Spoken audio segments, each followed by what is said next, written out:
Paano nga ba gawin ang whip alternating blanket stitch? Ayan, matutunghayan po ninyo sa video ito kung paano gawin ang whip alternating blanket stitch. Ayan, ganyan po ang paggawa. May makikita po kayong mga guhit at yan po ang magiging gabay sa pagtusok ng karayom. Sa una po ay gagawa po muna ng blanket stitch. Ayan, ganyan po gawin. Pag itinusok po ay nakapabilog po ang punong sinulid upang nang sa ganon ay nakapasok na po ang karayom kapag hinigit. Ayan, ganyan po, nakasabit po ang punong sinulid sa dulo ng karayom. Sa paggawa po ng blanket stitch ay hindi po pantay-pantay. Yan, may maliit at saka may malaki. Pinakandisenyo na rin po iyan.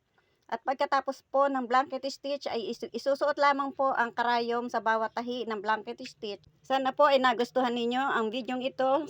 Please follow and subscribe. Thank you for watching.